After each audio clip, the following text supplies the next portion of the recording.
Located at the center of Australia, this natural wonder or this natural formation is huge and it has its own unique attraction. So this monument changes its color because of sunrise and sunset. In the morning where it is pink and then eventually turns into orange, in the night it turns back to grey. Now this beautiful monument is as big as a huge building. It rises 340 meters above the Earth's surface, and to go around it once, you need to cover a distance of 10 kilometers. Now before we could locate that natural wonder, let us first take an insight of the political division of the continent of Australia.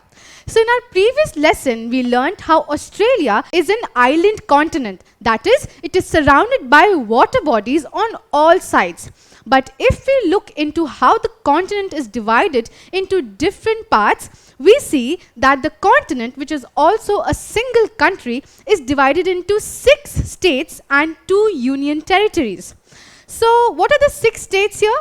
We see that on the very western side, we have Western Australia. Then we have South Australia, then we have Victoria, Tasmania, New South Wales and also Queensland. Now besides these 6 states, we have 2 territories as I mentioned. So the 2 territories are the Northern Territory and the Australian Capital Territory, which falls within the landmass of New South Wales. So these are the 6 states of the Australian country, along with 2 territories as a part of the political division of the continent. So now let us take a look at the capital of each of these territories and states. So starting from Western Australia, we have Perth as the capital of Western Australia. Following Adelaide, that is the capital of South Australia. Then we have Melbourne, the capital of Victoria. We have Hobart as the capital of Tasmania, Sydney as the capital of New South Wales and Brisbane as the capital of Queensland. Now besides that, for the territories of Australia, we have Darwin as the capital of Northern Territory and Canberra as the capital of Australian Capital Territory. So these were the different capitals of respective states and territories of Australia. Now an interesting fact to note is that we all know Australia is not only a continent but a single country. In this single country, we have a capital or national capital for it. So the national capital of Australia is Canberra. So Canberra, that is located in the southeastern part of the continent, is found in the northern tip of Australian Capital Territory. So besides being a capital of this territory, it is the national capital of the entire country of Australia or the Australian continent. Now besides that, Canberra is also the 8th largest city of the Australian country.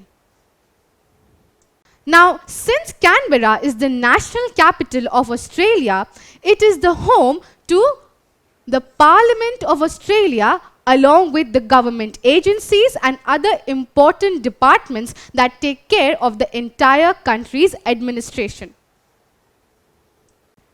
Now besides being such an important city in Australia, Canberra is home to one of the most famous and most important national art museums. Here we are referring to the National Gallery of Australia. So the National Gallery of Australia is one of the most important national art museums of Australia and is located in Canberra.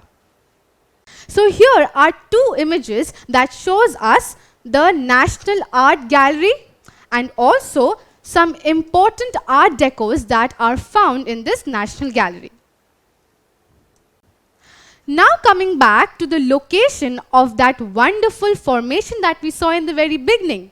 You remember, in the very beginning, we saw that huge natural wonder that is located or dominates the central portion of Australia. So that particular formation can be found in the Uluru Katatyota National Park. Now this Uluru Katatyota National Park is one of the prime attractions of the continent of Australia since 1930s. So it has been serving as a prime tourist attraction since a very long time. So where exactly is this park? Well, the Uluru Katatyota National Park is what we can find to the southeast of Alice Springs. Now Alice Springs is a city in the Northern Territory. So to the southwestern side of the Alice Springs, we have the Uluru Katatyota National Park. So this is where we can find some very significant and unique geological formations that dominates much of Central Australia. Now the Uluru Katatyota National Park was initially known as Uluru National Park and is one of the most sacred places of the native people of Australia, that is the Aboriginals of Australia. Now finally coming to what we saw and were amused to look at, that formation in the central portion of Australia. So that particular formation that we saw in the very beginning is Uluru. Now Uluru is the largest monolith on earth. Now what do we mean by monolith? A monolith means a single rock. So it is the world's largest monolith and is a UNESCO World Heritage Site. Now Uluru is also known as Iris Rock, right? So this Iris Rock, that is Uluru, is situated in the Uluru Katatyota National Park and is the largest monolith on earth. And with regard to the exact location of Uluru, well, it is located to the southwest of Alice Springs at a distance of 450 kilometers. Now the word Uluru has a historical significance. Now as already mentioned earlier, Uluru is a huge single rock that lies in the central portion of the Australian continent. Now this huge monolith has a diameter of 10 kilometers. That is, if you want to go around the monolith for once, you have to cover a distance of at least 10 kilometers. This is how huge and expansive this monolith is. Other than that, it rises at a height of 340 and above meters from the Earth's surface. Now this Uluru also has a sacred importance to it. Now before we look into that sacred importance, could you help me answer this simple question? So which of the following is the world's largest monolith? Is it the Rock of Gibraltar or Uluru or Devil's Tower? Well, the correct answer is Uluru. Uluru or the Iris Rock is the largest monolith on earth. Now coming to the sacred significance. So Uluru or the Iris Rock is sacred to the Aboriginals or the native people of Australia.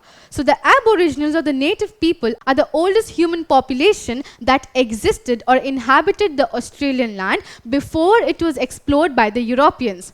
So since then, these native people have been living here and this particular monolith has been quite important for them. Now besides having that sacred significance, there are caves at the bottom of the rock with abstract paintings. So there are abstract paintings that can be found in the caves that are at the bottom of this monolith. And these paintings and carvings play a very significant role as a tourist attraction for people that come from across the globe to admire this huge monolith. So just like the monolith itself, these paintings and carvings also can be dated back to hundreds of years. So they have been here since a very long time.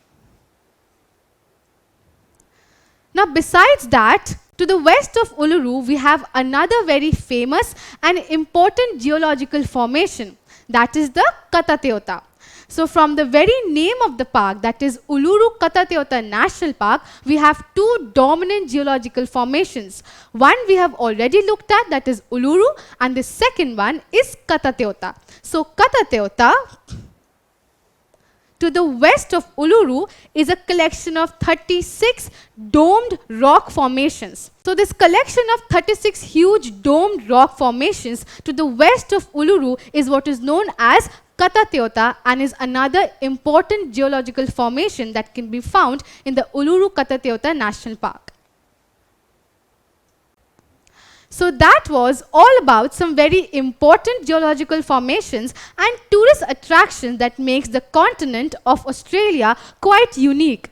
Now besides that, some important cities like Melbourne and Sydney, some very lavishing and attractive tourist spot that call people from across the globe. So let's start from Melbourne's skyline. So Melbourne's skyline definitely is what people from across the globe come to visit and admire the beauty of Melbourne. Besides that, we also have the Federation Square at Melbourne. Now the Federation Square at Melbourne is home to or is a place to 2000 plus events annually.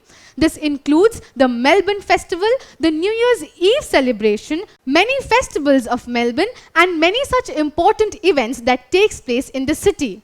On the other hand, we also have the Melbourne Stadium. Now the Melbourne Stadium is one of the largest, the oldest and most popular stadiums of Melbourne and the country of Australia as a whole. Finally, we have the Melbourne Arcade. Now the Melbourne Arcade is famous for its boutique fashion stores. Besides that, it is one of the most budget-friendly places for fun, entertainment and a lot of games. Now finally, some other important tourist attractions in important city like Sydney, we have the Sydney Opera House. Now the Sydney Opera House is one of the masterpieces of architecture of the 20th century. It stands as a world-famous icon of architecture which is known for its excellent build and construction, its engineering achievements and also its technological innovations. So this particular opera house is one of the masterpieces of architecture of the 20th century and is world famous. Now other than that, Sydney also offers us with the Luna Amusement Park. Now the Luna Amusement Park also is home to some of the most beautiful architectures and attractions that brings people for a good holiday destination from across the globe. So in this lesson, we were able to understand that the continent of Australia is divided into 6 states and 2 territories. Now we also looked at some very important cities and we understood how Australia offers us not only with significant historical geological formations but also some very interesting tourist attractions that we can plan a holiday for. In our next lesson, we'll take a look at the physical division of the continent of Australia. Don't forget to subscribe to our channel and hit the bell icon. You can also register for free at DeltaStep.com or download the DeltaStep app to learn one-to-one with our amazing teachers or to get access to all our 5,000 plus amazing videos as per your school syllabus. Master each topic with our adaptive practice technology. Get million plus questions with step-by-step solutions and unlimited mock test. Get all your doubts resolved instantly. Learn via games and win amazing prizes like PlayStations and iPads. So at DeltaStep, learning is not just fun and easy, it is rewarding too. So register for free now.